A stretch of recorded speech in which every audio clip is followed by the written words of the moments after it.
Godwin John ministries வழங்கும் தினம் ஒரு சத்திய வார்த்தை. இந்த ஆடியோ நிகழ்ச்சிக்கு உங்களை அன்புடன் வரவேற்கிறோம்.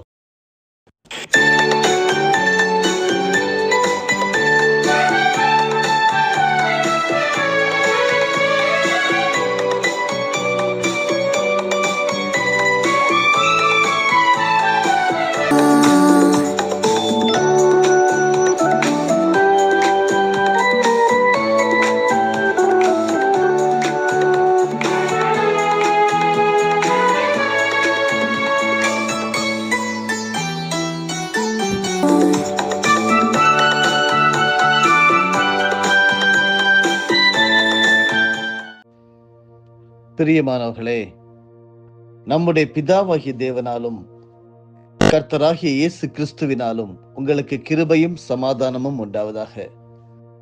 சகோதரரே, நாங்கள் எப்பொழுதும் உங்களுக்காக தேவனை ஸ்தோத்தரிக்க கடனாளிகளாய் இருக்கிறோம். உங்கள் விசுவாசம் மிகவும் பெருகுகிறபடியினாலும் நீங்கள் எல்லாரும் ஒருவரில் ஒருவர் வைத்திருக்கிற அன்பு அதிகரிக்கிறபடியினாலும் அப்படி செய்கிறது தகுதியாய் இருக்கிறது. காட்வின் ஜான் மினிஸ்ட்ரீஸ் தொகுத்து வழங்கும் தினம் ஒரு சத்திய வார்த்தை. இன்றைய தியானத்தின் தலைப்பு பெர்சிஸ்டன்ஸ் இன் பிரேயர், ஜெபத்தில் விடா முயற்சி. பரிசுத்த வேதாகமத்தின் ஆதார வசனம் 1 தெசலோனிக்கேயர் 5வது அதிகாரம் வசனம் 17. இடைவிடாமல் ஜெபம் பண்ணுங்கள். படிக்க கேளுங்கள். 1 தெசலோனிக்கேயர் 5வது அதிகாரம் வசனங்கள் 12 முதல் 22 முடிய. அன்றியும் சகோதரரே, உங்களுக்குள்ளே பிரயாசப்பட்டு கர்த்தருக்குள் உங்களை விசாரணை செய்கிறவர்களாயிருந்து உங்களுக்கு புத்தி சொல்லுகிறவர்களை நீங்கள் மதித்து அவர்களுடைய கிரியை நிமித்தம் அவர்களை மிகவும் அன்பாய் எண்ணிக்கொள்ளும்படி உங்களை வேண்டிக் கொள்கிறோம். உங்களுக்குள்ளே சமாதானமாயிருங்கள். மேலும் சகோதரரே, நாங்கள் உங்களுக்கு போதிக்கிறது என்னவென்றால், ஒழுங்கில்லாதவர்களுக்கு புத்தி சொல்லுங்கள், திடனற்றவர்களை தேற்றுங்கள், பலவினரை தாங்குங்கள், எல்லாரிடத்திலும் நீடிய சாந்தமாயிருங்கள். ஒருவனும் மற்றொருவன் செய்யும் தீமைக்கு தீமை செய்யாதபடி பாருங்கள். உங்களுக்குள்ளும் மற்ற யாவருக்குள்ளும் எப்பொழுதும் நன்மை செய்ய நாடுங்கள். எப்பொழுதும் சந்தோஷமாயிருங்கள். இடைவிடாமல் ஜெபம் பண்ணுங்கள். எல்லாவற்றிலேயும் ஸ்தோத்திரம் செய்யுங்கள். அப்படி செய்வதே கிறிஸ்து இயேசுவுக்குள் உங்களை குறித்து தேவனுடைய சித்தமாயிருக்கிறது. ஆவியை அவித்து போடாதிருங்கள். தீர்க்க தரிசனங்களை அற்பமாய் எண்ணாதிருங்கள். எல்லாவற்றையும் சோதித்து பார்த்து நலமானதை பிடித்துக் கொள்ளுங்கள். பொல்லாங்காய் தோன்றுகிற எல்லாவற்றையும் விலகுங்கள். ஆமேன். ஜெபத்தில் விடாமுயற்சி, பெர்சிஸ்டன்ஸ் இன் பிரேயர். இறை வேண்டல் அல்லது ஜெபத்திற்கான உதாரணங்கள் பரிசுத்த வேதாகமத்திலே பழைய மற்றும் புதிய ஏற்பாடுகளில் பல இடங்களில் நாம் காண முடியும். ஆண்டவருடைய சாயலில் படைக்கப்பட்ட மனிதன் இறை வேண்டல் வழியே படைப்பாளருடன் தொடர்பு கொள்கிறார். பழைய ஏற்பாட்டு காலங்களில் இறை வேண்டல் என்பது கடவுளுடன் ஆன ஒரு ஆற்றல் மிகுந்த உரையாடலாக புரிந்து சிறந்த முன்மாதிரியாகவும் சிறந்த வழிகாட்டியாகவும் செயல்படுகிறார். கிறிஸ்தவ வாழ்க்கையில் இறை வேண்டல் அல்லது ஜெபம் என்பது மிகவும் முக்கியமானது. லத்தீன் சொல் ரொகாட்டே என்பது டு ஆஸ்க் அல்லது கேளுங்கள் என்னும் பொருளை தருகிறது. குறிப்பாக இந்த சொல் பேரழிவுகளில் இருந்து பாதுகாப்பதற்காக கடவுளுடன் ஒருவர் மன்றாடுவதை பிரதிபலிக்கிறது. வேதாகமத்தின் யோவான் 16:24 கேளுங்கள் பெற்றுக் கொள்வீர்கள், அப்பொழுது உங்கள் மகிழ்ச்சி நிறைவடையும். இதில் ரொகாட்டே கேளுங்கள் என்பது சமமான ஒருவரிடம் கேள்வி எழுப்புவதோ அல்லது கோரிக்கை வைப்பதோ கிடையாது. மாறாக request something to a superior, நம்மை விட உயர்வானவர்களிடத்தில் கேட்பது என்னும் பொருளை நாம் பெறுகிறோம். புதிய ஏற்பாட்டிலே யாக்கோபு 4 வசனங்கள் 3 முதல் 6 வரையிலும், நீங்கள் கேட்டாலும் ஏன் அடைவதில்லை? ஏனெனில் நீங்கள் தீய எண்ணத்தோடு கேட்கிறீர்கள், சிற்றின்ப நாட்டங்களை நிறைவேற்றவே கேட்கிறீர்கள் என்றும் நாம் படிக்கிறோம். ஜெபத்தில் நிலைத்திருப்பது, இதன் அடிப்படையில் கீழ்காணும் திருமறை பகுதிகளில் வேண்டுதலில் நிலைத்திருப்பது எத்தகைய மாற்றத்தை நமக்குள் ஏற்படுத்தும் என 2 தலைப்புகளிலே நாம் சிந்திப்போம். முதலாவது தலைப்பு, வேண்டுதலில் நிலைத்திருப்பது கடவுளின் முடிவை மாற்றும். Persistence in prayer can change God's decision. பழைய ஏற்பாடு 2 ராஜாக்கள் 20வது அதிகாரம் முதல் 11 வசனங்களிலேயே ஒரு சம்பவம் கொடுக்கப்பட்டிருக்கிறது. திருமறை நமது எதிரியான அலகை அல்லது சாத்தானை ஒரு பாம்பாகவும் சிங்கமாகவும் சித்தரிக்கிறது. அதற்கு ஆதார வசனங்கள் ஆதியாகமம் 3வது அதிகாரம் வசனங்கள் 1 மற்றும் 2,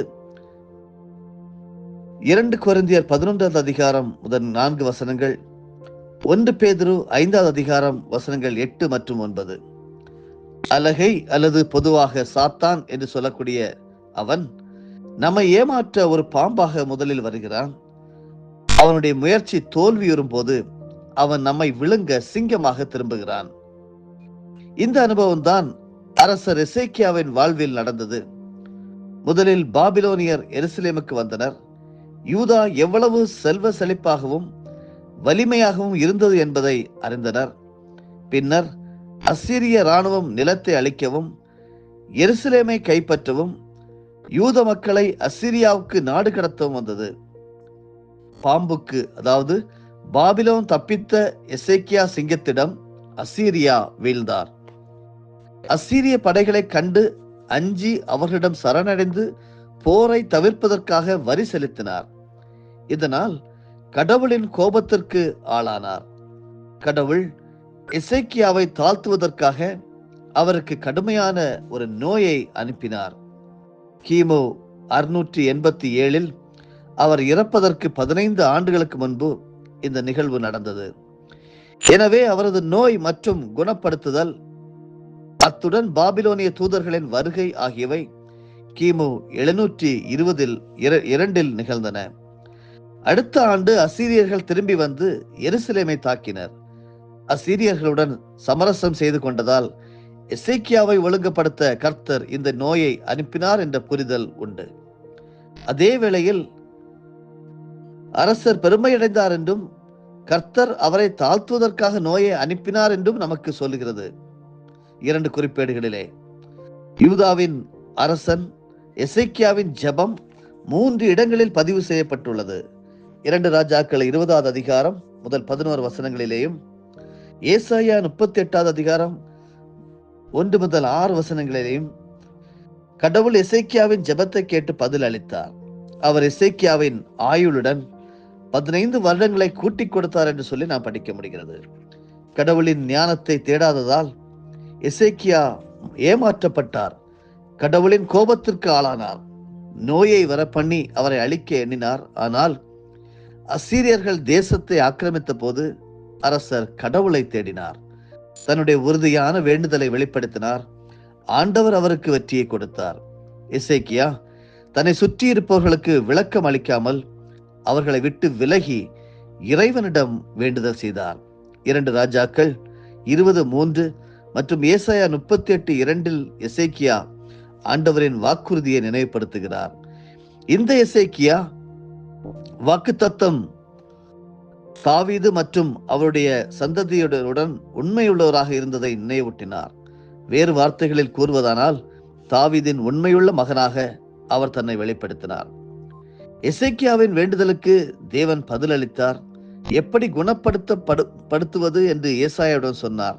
மேலும் எசேக்கியாவுக்கு 2 பெரிய வாக்குறுதிகளை ஏசாயா தீர்க்கதரிசனம் மூலமாக கொடுத்தார். ஒன்று, அரசன் குணமடைந்த 3 நாட்களுக்குள் கோவிலில் வழிபாடு செய்வான். இரண்டாவதாக, அசீரியர்கள் திரும்பி வந்தால் கர்த்தர் எருசலேம் வேண்டுதலினால் வந்தது என்பதை நாம் கருத்தில் கொள்ள வேண்டும். நம் வேண்டுதலை கேட்கிற நம் ஆண்டவர். சங்கீதம் 65:2, நாம் அவரை இன்னும் அதிகமாக நேசிப்பதற்கு நம்முடைய ஜெபங்கள், நம்முடைய இறை வேண்டுதல் உதவுகிறது. அவர் நம் சத்தத்தை கேட்கிறார் என்று 116ஆம் சங்கீதத்திலே 1வது வசனத்திலே படிக்கிறோம். அன்பானவர்களே, நம்முடைய இறை வேண்டுதலில் தேவன் தம் முடிவை மாற்றுவார். 2வது தலைப்பாக வேண்டுதலில் நிலைத்திருப்பது தடைகளை உடைத்து வெற்றி தரும். Persistence in prayer break the barrier and gives the victory. தூய மார்க் எழுதிய நற்செய்தி நூல் 7வது அதிகாரம் வசனங்கள் 24 முதல் 30 வரையிலும் ஆண்டவராகிய இயேசு கிறிஸ்து செய்த ஒரு காரியங்கள் குறிக்கப்பட்டிருக்கிறது. யூதர்கள் பொதுவாக புறமன இன மக்களுடன் எந்த உறவையும் கொண்டிருக்கவில்லை. ஏனென்றால் அவர்கள் உடனான கூட்டுறவு யூதர்களை சடங்கு ரீதியாக அசுத்தமாக்கியது. மார்க்கு 7வது அதிகாரம் வசனம் 26 சீரோ பேனிக்கேயாவை சார்ந்த பெண் என்று மார்க் குறிப்பிடுகிறார். மத்தேயு 15 அந்த பெண் கானானிய பெண் என்று அழைக்கப்படுகிறார். முதல் உடன்படிக்கை நூல் கானானியர்களை தீயவர்களாக காண்கிறது. கானான் என்னும் அரேமிய வார்த்தை வெறியவர் என்ற பொருளை கொண்டுள்ளது. இந்த பெண் ஒட்டுமொத்த கானானியர்களின் பிரதிநிதித்துவம். கானானியர்கள் இஸ்ரவேலின் முக்கிய எதிரிகள். கடவுள் அவர்களை அழிக்க கட்டளையிட்டார். ஏனென்றால் அவர்களின் பாவங்கள் மிகவும் தீவிரமானவை. அவர்களுடன் தொடர்பு கொள்வது, குறிப்பாக திருமணத்தின் வழியாக தொடர்பு ஏற்படுத்துவது, இஸ்ரேலை உருவ வழிபாடு மற்றும் ஒழுக்கக்கேட்டுக்கு இட்டு செல்லும். கானானிய பெண் வெறுமனே ஒரு வேற்று இன பெண் அல்ல, ஒரு அவுட்சைடர் அல்ல, கடவுளுடைய மற்றும் இஸ்ரேலின் எதிரிகள் என்ற எண்ணம் பரவியிருந்தது. அயலார்களாக ஒதுக்கப்பட்டவர்கள் ஆண்டவர் இயேசுவின் மரபு பட்டியலில் கானானியர்கள் இடம்பெற்றிருப்பது, அதாவது ராகாப் மற்றும் தாமார் இவர்கள் கடவுளால் சபிக்கப்பட்டவர்கள் அல்ல, அவருடைய எதிரிகளும் அல்ல என்பதை எடுத்துரைக்கிறது. மேலும் இந்த பெண்ணின் மீது, அதாவது கானானியர் இருந்த இன ரீதியான, அரசியல் ரீதியான, சமூக ரீதியான தடைகளை உடைப்பதற்கு இந்த பெண்ணின் நம்பிக்கை பெரும் பலமாக இருந்தது. முதல் உடன்படிக்கையின் காலம் முதல் கானானியர் மீது இருந்த கட்டமைப்புகளை ஆண்டவர் இயேசுவின் செயல் முற்றிலும் மாற்றி அமைத்தது. கானானிய பெண்ணின் நம்பிக்கையும் இறை வேண்டுதலும் செயலும் அவரது மகளை மட்டுமல்ல, அவரது சமூகத்தையும் விடுவித்து வெற்றியை தந்தது என்று சொல்லி நாம் படிக்க முடிகிறது. அன்பானவர்களே, ஆண்டவர் இயேசு இந்த பூமியில் வாழ்ந்த காலத்தில் தொடர்ந்து இறை வேண்டுதலின் முன்மாதிரியாக இருந்தார் என்று எபிரேயர் 5:7 படிக்கிறோம். உணவு, உறக்கம் அல்லது ஓய்வை விட ஜெபத்திற்கு அதிக முக்கியம் கொடுத்தார் என்று சொல்லி மார்க்கு 1 அதிகாரம் 35 வசனத்திலேயும் லூக்கா 6வது அதிகாரம் வசனம் 12 நாம் படிக்க முடிகிறது. இயேசுவானவர் ஜெபம் செய்தார், வெற்றியை சம்பாதித்தார். அன்பானவர்களே, தொடக்க கால திருச்சபையும் ஜெபத்திற்கு அதிக முக்கியத்துவம் கொடுத்தது. தொடர்ந்து ஜெபியுங்கள், தொடர்ந்து மன்றாடுங்கள், தொடர்ந்து இறை வேண்டுதல் செய்யுங்கள், இடைவிடாமல் ஜெபம் பண்ணுங்கள் என்பது இயேசு திரு தூதர்களுக்கு கொடுத்த மேலான அறிவுரை. லூக்கா 18:1, 1 தெசலோனிக்கர் 5:17 இதை நாம் தெளிவாக கற்றுக்கொள்ள முடிகிறது. ஜெபம், மன்றாடுதல், இறை வேண்டல் இயேசுவோடு நிரந்தரமான ஒரு கூட்டுறவை ஏற்படுத்துகிறது. யோவான் 15வது அதிகாரம் வசனம் 7 சொல்லுகிறது, நீங்கள் என்னுள்ளும் என் வார்த்தைகள் உங்களுள்ளும் நிலைத்திருந்தால் நீங்கள் விரும்பி கேட்பதெல்லாம் நடக்கும் என்று சொல்லி அழகாக நமக்கு தரப்பட்டிருக்கிறது. இது ஒரு வாக்குறுதியாக இந்த காலை வேளையிலே நாம் ஏற்றுக்கொள்வோம். அன்பானவர்களே, நாம் அவருக்குள்ளும் அவருடைய வார்த்தைகள் நமக்குள்ளும் நிலைத்திருந்தால் நாம் விரும்பி கேட்டுக்கொள்வது எதுவோ அது நமக்கு அருளப்படும் என்பதை நாம் விசுவாசிப்போம். ஆண்டவர் மேல் நம்புவோம், அவருடைய வார்த்தைகளுக்கு செவி கொடுப்போம். நீங்கள் கேட்டுக்கொள்வதெல்லாம் உங்களுக்கு கிடைக்கும். ஆமேன். ஜெபிப்போமா. எங்களை அதிகமாக நேசித்து காப்பாற்றி வழிநடத்தி வருகிற எங்கள் நல்ல ஆண்டவரே, ஜெபம் என்பது அதிலே நாங்கள் விடாமுயற்சியுடையவர்களாக இருக்க வேண்டும். ஜெபத்தின் நிலைத்திருந்து ஆண்டவரே இருக்கும்போது நீர் உம்முடைய முடிவையும் மாற்றிக்கொள்கிறீர் என்று சொல்லி பழைய ஏற்பாட்டின் ஒரு பகுதி மூலமாக எசேக்கியா ராஜாவின் அந்த சம்பவத்தை எங்களுக்கு அழகாக கற்றுக் கொடுத்தே ஸ்தோத்திரம். ஆண்டவரே, நாங்கள் ஜெபத்தில் நிலைத்திருப்பது தடைகளை உடைத்து வெற்றியை தருகிறது என்று சொல்லியும் கற்றுக் கொடுத்தீர். வசனங்கள் மூலமாக எங்களுக்கு வாக்கு தத்தத்தையும் தந்திருக்கிறேன். அன்பான ஆண்டவரே, நாங்கள் உமக்குள்ளும் உம்முடைய வார்த்தைகள் எங்களுக்குள்ளும் நிலைத்து இருக்கும்போது நாங்கள் விரும்பி கேட்பதெல்லாம் எங்களுக்கு கிடைக்கும், நடக்கும் என்று சொல்லி நம்புகிறோம், விசுவாசிக்கிறோம். படைப்பாளராகிய இறைவனே, ஒவ்வொரு மனிதருடைய கற்பனையையும் புரிதலையும் விட உம்முடைய ஞானம் அனைத்தையும் மிஞ்சும். நீர் உம்முடைய வழிகளை எங்களுக்கு கற்பித்திருந்தாலும் நாங்கள் எங்களுடைய வழிகளையே பின்பற்றி படைப்பிலும் சக மனிதரிடத்திலேயும் உமது வழிகாட்டுதலை பின்பற்றாமல் நாங்கள் பிளவுபட்ட உறவை பல நேரங்களில் ஏற்படுத்தி விடுகிறோம். அன்பான ஆண்டவரே, அதை மறந்து உமக்குள்ளே நாங்கள் விசுவாசம் வைத்து உம்மில் நிலைத்திருந்து உடைய வார்த்தைகள் மேலே நம்பிக்கை வைத்து உடைய வார்த்தைகள் எங்களுக்குள் நிலைத்திருக்கும் போது எல்லாம் நாங்கள் கேட்பது கிடைக்கும் என்று சொல்லி நம்பி வந்திருக்கிறோம். ஜெபத்தை ஏற்றுக்கொள்ளும். எல்லா துதிகன மகிமை உமக்கே. இயேசு கிறிஸ்துவின் மூலமே ஜெயம் எடுக்கிறோம் ஜீவனுள்ள நல்ல பிதாவே, ஆமென். என் ஆத்துமாவே கர்த்தரை ஸ்தோத்தரி, என் முழு உள்ளமே அவருடைய பரிசுத்த நாமத்தை ஸ்தோத்தரி. என் ஆத்துமாவே கர்த்தரை ஸ்தோத்தரி, கர்த்தர் செய்த சகல உபகாரங்களையும் மறவாதே. ஆமென்.